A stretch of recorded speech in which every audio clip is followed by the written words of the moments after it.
Emily, when I informed my mother-in-law that I intended to return to my hometown for childbirth, her response was unequivocal.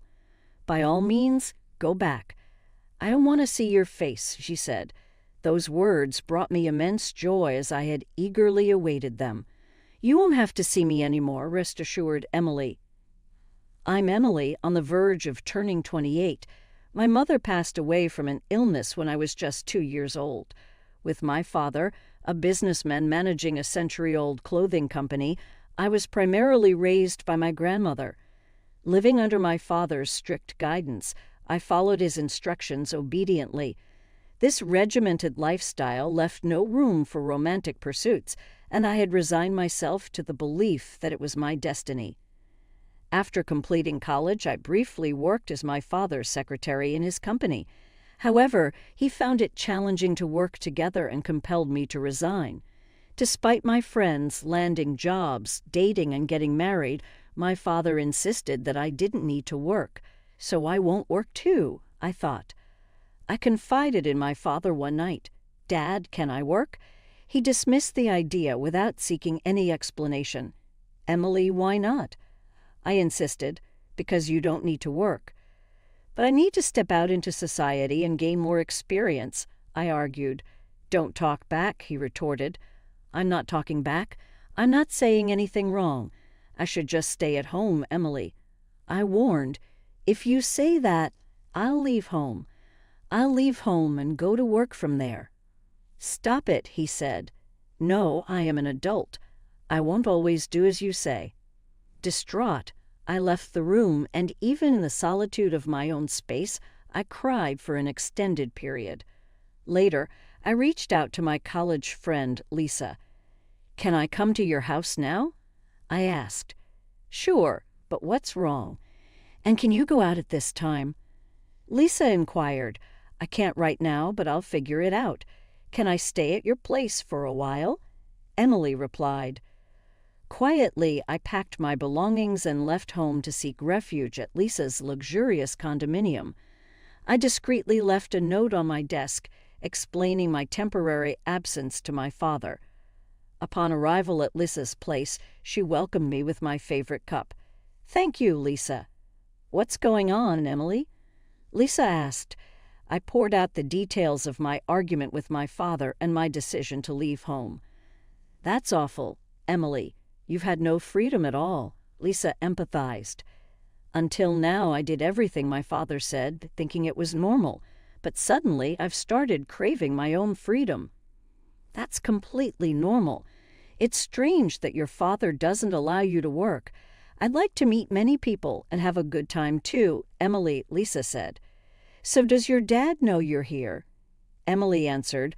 "I left a note saying I was going to a friend's place, but he doesn't know any of my friends. He might be frantically searching for you right now, maybe." "It's late now. Shall we go to bed?" Lisa suggested. "Yeah, I'm really tired." Lisa arranged a separate room for me to sleep in. The next day, when Lisa left for work, I found about 10 missed calls from my dad on my phone. Feeling sorry for him, I sent an email to reassure him not to worry. In the evening, after Lisa finished work, she called me. "I'm going out for a drink. Why don't you join us, Emily?" Having little experience with social drinking, I was excited about going out. When I arrived at the location Lisa mentioned, I found her waiting with 2 men. "Apologies for the wait. So, who are these gentlemen?" Lisa gestured toward the shorter man and said, "This is my boyfriend, and the tall guy over there is single and ready to mingle." The tall man, "Max, nice to meet you." "I'm Max, Emily." "Pleasure to make your acquaintance." That marked the beginning of our relationship. Max worked at a small company in the apparel industry. Initially, I wondered if it resembled my father's company, but I swiftly dismissed the thought. Max's family dynamic was the opposite of mine, with only his mother present. However, he didn't delve into the details, and I refrained from prying.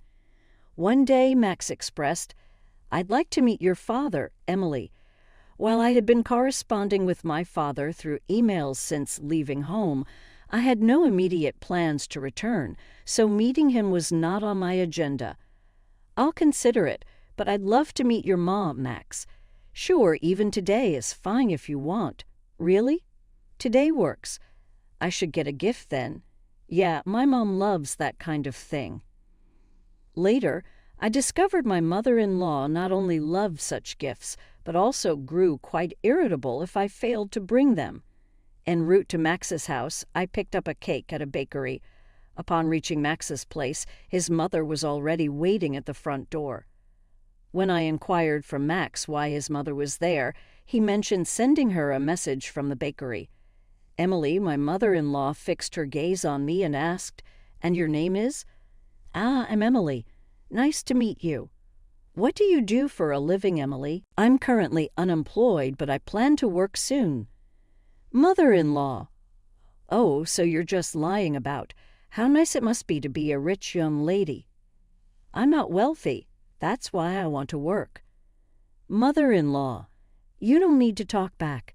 What do your parents do, Emily?" "My mother passed away when I was young. My father works at a company."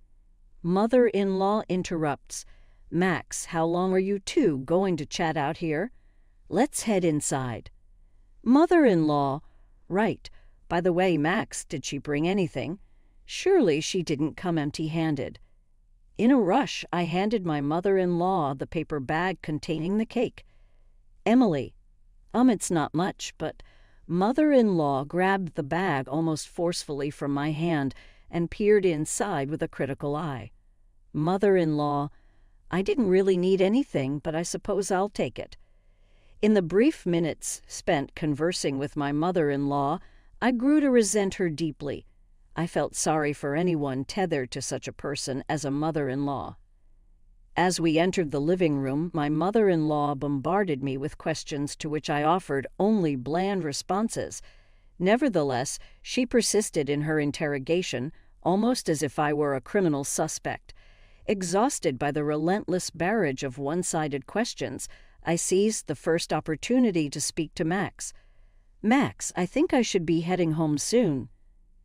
At that, my mother-in-law's face flushed with anger. Mother-in-law. "Do you truly despise being with me that much? Your responses to my inquiries have been half-hearted all along." Max. "Mom, please calm down." Mother-in-law. "Max, why did you bring such a rude woman here? Surely there are better choices out there." I retorted sharply, "What exactly about me is rude? If there's something I should improve, then kindly enlighten me." My response seemed to only stoke my mother-in-law's ire. Mother-in-law. "You're quite cheeky, aren't you? All I asked is that you answer my questions, Emily." Emily. "I've been answering everything you've asked." Mother-in-law. "You dislike me, don't you? I can see it on your face, Emily." I wanted to say yes, but I couldn't bring myself to. Emily. "I'm just tired and would like to go home." Mother-in-law. "Well, aren't you audacious? I wonder what kind of upbringing your parents gave you. They mustn't have been good parents." Hearing her disparage my parents, I was overcome with sadness and began to cry. Mother-in-law. "Now you're crying for sympathy. If you're so eager to leave, then go. It'll be a breath of fresh air. Also, I'll feed this cake you brought to my dog, Charlie.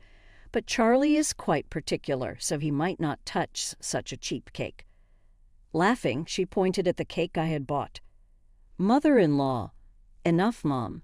Max, you really don't know how to choose a partner." Max scowled at his mother's words and retorted, "Why must you always argue? Can't you act your age for once?" His response seemed to drain his mother of energy instantly. Max. "All I want is a good wife for you, Max." Max. "I understand, but I'm an adult too, you know. I'm not a child anymore, Emily." I affirmed, "And I can handle my own affairs." Upon hearing Max's words, his mother's eyes filled with tears, and she left the room with a despondent expression. I decided to depart as well, but Max followed me and offered an apology. Max, Emily, I'm sorry for my mother's harsh words. She must be feeling threatened, thinking she's losing me to you. I'll speak to her about this, okay? Please, please don't let it deter you from returning, Emily. His mother's comments about my parents hurt deeply. Max, I'm not sure I want to see her again. As I uttered those words, a wave of sadness washed over me, and I collapsed into Max's arms, tears streaming down my face. Max held me close, and after a while he suggested, "How about we go somewhere now?" Barely nodding, I left the house with Max.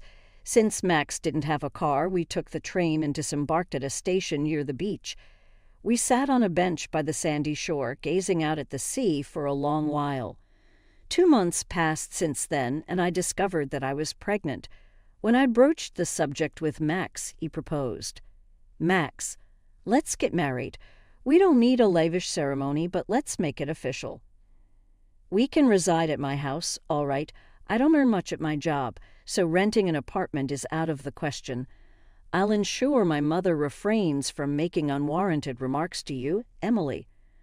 While living with his mother wasn't ideal, there seemed to be no other option.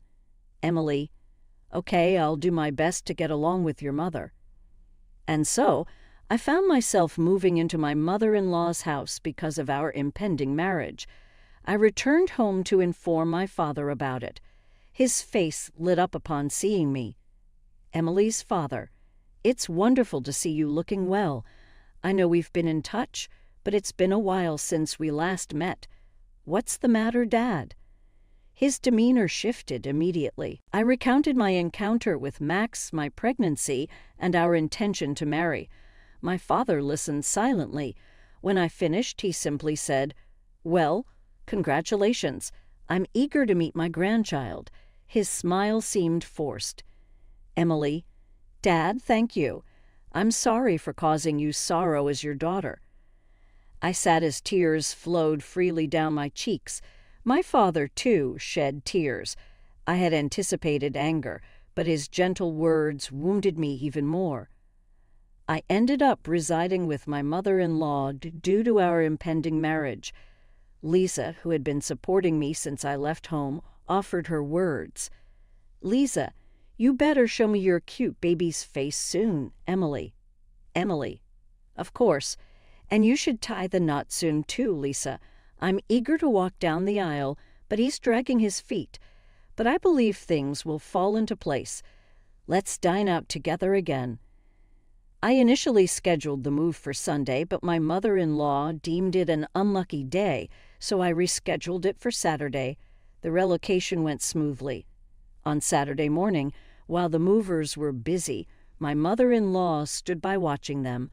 Despite repeated warnings from the movers to step back for safety, she remained obstinate. Once the move concluded, my mother-in-law beckoned me over and said, "You didn't settle the payment, did you, Emily?" Emily, I didn't catch that. Mother-in-law. She pretended not to understand and walked away, then handed something to the movers. Leaders. Understanding dawned on me, but when she returned, she said, "Emily, dear, it seemed like you were hesitant, so I paid on your behalf. Of course, you'll reimburse me later." Mother-in-law then cited an exorbitant sum far exceeding the norm. "Emily, you paid that much? Goodness, it was excessive." Mother-in-law. It's not about the amount, but perhaps it was a tad too generous. It's the sentiment that matters in such situations. Stinginess invites curses. I refrained from further discussion, aware it would lead to another clash. My mother-in-law wore an expression that said, "I'm always right." That's when Max intervened and asked my mother-in-law, "Mom, what's going on? What did you say to Emily?" Mother-in-law, "Just a trivial matter," she replied curtly before walking away. "Max, are you all right? I warned her not to hassle you, Emily." Emily, "Thank you." Preferring not to disclose the near altercation with my mother-in-law to Max, I feared he might mention it to her, exacerbating her hostility toward me. Following the move, my mother-in-law scarcely interacted with me, evidently avoiding me. There were weeks when she wouldn't speak to me at all, and those were peaceful days. One day, Max brought home some work documents in an envelope bearing the company name Star Textiles Incorporated, which startled me. It was a name I'd often heard while working at my father's company. They were one of our subcontractors. Max, yeah, why'd you ask, Emily? Just curious. Emily, I realized I know very little about your company. I refrained from disclosing that his company was a subcontractor for my father's, sensing it better left unsaid. Max, well, we're merely a small subcontractor. If our parent company decides to sever ties, we go under instantly, and all employees would lose their jobs. Max chuckled with a touch of sadness. About a month later, Max began returning home late from work and seemed despondent, prompting my inquiry. Emily, you've been working late lately. Is everything all right? You seem different. He admitted, the company is in trouble, Emily, like bankruptcy. Max nodded. Our parent company suddenly slashed our orders by half. Now our boss is pleading with them daily to maintain the status quo. We're also scouting for new clients, but if neither pans out, bankruptcy is inevitable. As Max recounted the situation, I considered appealing to my father to assist Max's company. However, my father adhered strictly to business principles and wouldn't extend help based on personal sentiments. Additionally, the number of business partners seemed to have dwindled significantly. I revealed to Max that my father's company was the parent company of Star Textiles. Max was initially surprised, but then implored me earnestly. Max, Emily, please implore your father not to cut ties with us. Emily, I'm sorry, Max. My father is business-minded. Personal matters won't sway him. Max persisted. Could you try, Emily? Emily, it won't change anything. As I spoke, Max sank to his knees before me. Max, please, I beg you, Emily. Stop. Don't do this. I'll speak to my father, but I doubt it'll make a difference. Max raised his head, tears of relief streaming down his face. That evening, I called my father and relayed Max's desperate plea. Emily, so the company Max works for is Star Textiles. I suppose I must assist them. I was taken aback. I had anticipated my father, with his stringent business ethos, to refuse outright. Emily's father, I have two conditions. First, we'll maintain business with Star Textiles as usual, but I want Max to join our company. Second, you and Max will move in with me. Do you agree? Emily, so you're suggesting Max transfers to your company? Emily's father, I'll discuss it with him. But why the need for both of you to move in with me? Emily, all right, but why reduce dealings with Star Textiles initially? Emily's father, a new company presented an enticing offer, prompting us to consider them. However, upon investigation, we discovered their history of reneging on promises, leading us to reconsider. Hence, even without my intervention, Star Textiles would have been unaffected. Emily, perhaps. My father chuckled, and I couldn't help but join in. After hanging up, I promptly conveyed my father's conditions to Max. While relieved that Star Textiles was out of danger, Max seemed apprehensive about transitioning to my father's company. Max, it's difficult for me to consider joining your father's company, Emily. I've invested a lot at Star Textiles and have good colleagues there. Emily, I'll relay your sentiments to my father. I dialed my father once more, relaying Max's concerns, to which my father responded. Emily's father, he did say that, huh? He's a reliable, honorable man. Understood. He can continue excelling at Star Textiles, but my stance on you two moving into my house remains unchanged. Emily: understood. Post-call, Max was elated upon hearing my father's decision. Max: I told you.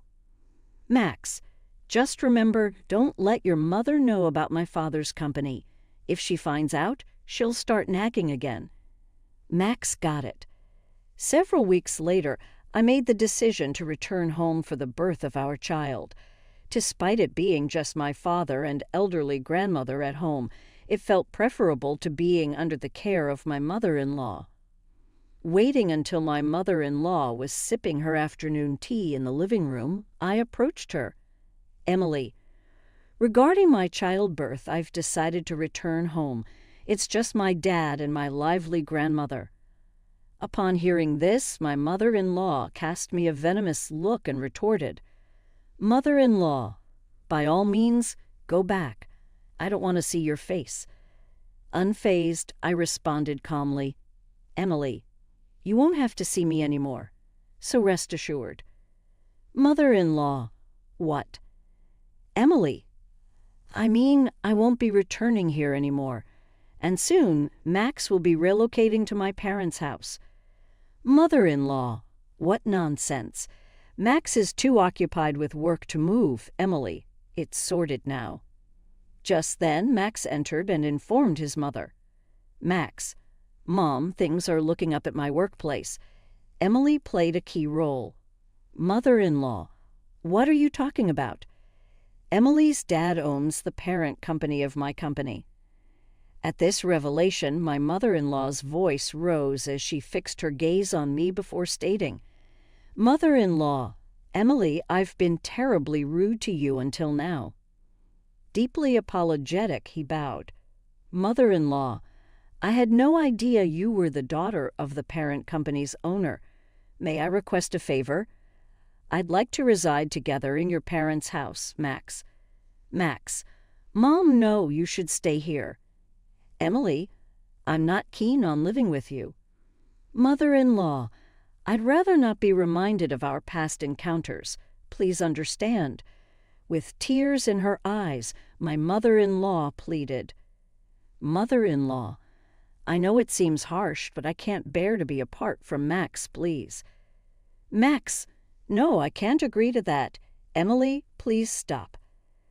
Addressing my tearful mother-in-law, who remained kneeling, Emily, you brought this upon yourself.